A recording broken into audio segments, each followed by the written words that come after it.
ভাষাকে অর্থাৎ মাতৃভাষাকে তাদেরকে অগ্রাধিকার দিতে। আমরা শুধু বাংলা ভাষা বলবো না, মাতৃভাষা যার যে ভাষা তাকে শ্রদ্ধা জানানো, তাকে সম্মান জানানো হচ্ছে দায়িত্ব, কর্তব্য। এটা কিন্তু স্বীকৃত হলো কেবলমাত্র ভারতবর্ষের মধ্যে রইল না, কেবলমাত্র বাংলাদেশের মধ্যে রইল না, কেবলমাত্র পাকিস্তানের মধ্যে রইল না, ইউনেস্কো সেখানে রাষ্ট্রসংঘ তাদের স্বীকৃতি দিল। সারা পৃথিবীব্যাপী যে সমস্ত ভাষা আছে প্রত্যেকেরই এই অগ্রাধিকার হওয়া উচিত। কারণ আমরা জানি, আমরা জন্মগ্রহণের পর যাকে আমরা প্রথম দেখি আর যেভাবে আমরা কথা বলি তাকে সেই মাকে যেমন আমরা অনুপ্রাণ করি, আদর করি, মায়ের যেমন স্নেহ পরিচর্যার মাধ্যমে আমরা বড় হয়ে উঠে থাকি, ঠিক সেই আমাদের ভাষাটাকে আমরা ঠিক সেই শ্রদ্ধার সঙ্গে সেই সম্মাননা জানিয়ে আমরা চলবো। এটাই কিন্তু একটা সারা পৃথিবীব্যাপী একটা স্বীকৃত সত্য। আমরা দেখেছি এখন আমাদের এই ভাষার এখন যে আমরা যে কথাটা বলছি, মাতৃভাষা, আন্তর্জাতিক মাতৃভাষা, এই সময়োপযোগী একটা সংস্থা আমরা আছি।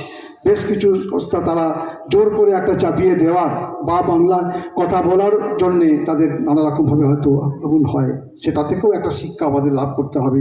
আমাদের জানতে হবে যে আমাদের মাতৃভাষা কথা বলার কিন্তু অপরাধ নয়, এটা আমাদের কেবলমাত্র সরকার স্বীকৃতি দিয়েছে নয়, এটা রাষ্ট্রব্যাপী রাষ্ট্রসংঘ আমাদের সেই স্বীকৃতি দিয়েছে।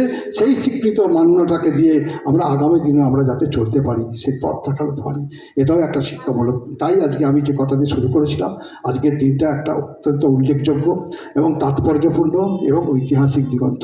আমি আর কিছু বলবো না, অনেকেই আছেন বক্তারা বলবেন। আমার যেহেতু চন্দ্রনগরের প্রতিভাও বলছেন, সত্যি অনেকগুলোই কর্মসূচি আছে আমার পরপর আছে, 4টের সময় থেকে শুরু করে 4টে 5টা 6টাতে পরপর কর্মসূচি চন্দ্রনগর আছে। কারণ এটা চন্দ্রনগর শহরের একটা সংস্কৃতি, সেই সরস্বতী পুজোই হোক, দুর্গা পুজোই হোক, জগদ্ধাত্রী পুজোই হোক, আর এই ধরনের কোনো অনুষ্ঠানগুলো হোক, সেটাই কিন্তু সমস্ত মানুষ কিন্তু সেগুলোকে পালন করার চেষ্টা করে, ধারণ করার চেষ্টা করে, সকলকে সন্নিবিষ্ট করে নিয়ে চলার চেষ্টা করে, যেটা আমরা খুব গর্ব করে বলি।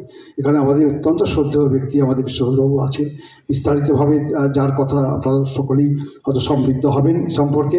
আমি আবারও যারা সমবেত হয়েছেন প্রবর্তন সঙ্গের সঙ্গে যাদের ওতপ্রোতভাবে যুক্ত আছেন, আমি প্রত্যেককে আমি আমার শ্রদ্ধার সঙ্গে আমি আমার নতমস্তকে প্রণাম নিবেদন করে, আমি সংঘগুরু সংঘজননী পাদস্পর্শে প্রণাম নিবেদন করে আমাদের আজকে যে উদ্বোধন আমাদের শ্রীলাল রায় থেকে শুরু করে শ্রী অরবিন্দের পাদস্পর্শে প্রণাম নিবেদন করে আমি আমার সংক্ষিপ্ত কথা শেষ করছি।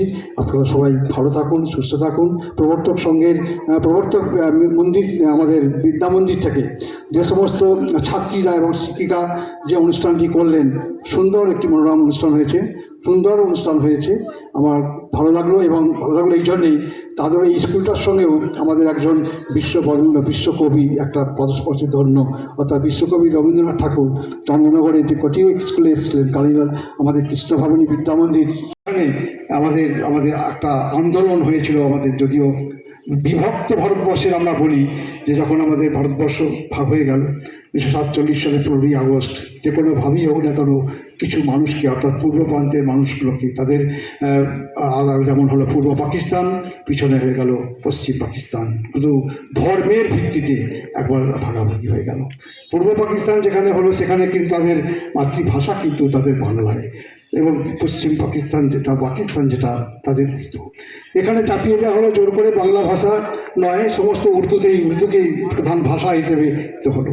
সেখানকার ছাত্র সমাজ, শিক্ষা সমাজ তারা গর্জে উঠলেন, কেন আমরা মাতৃভাষায় কথা বলতে পারবো না, কেন আমরা পড়াশোনা করতে পারবো না, সেই গর্জন সেখান থেকে উঠে এলো।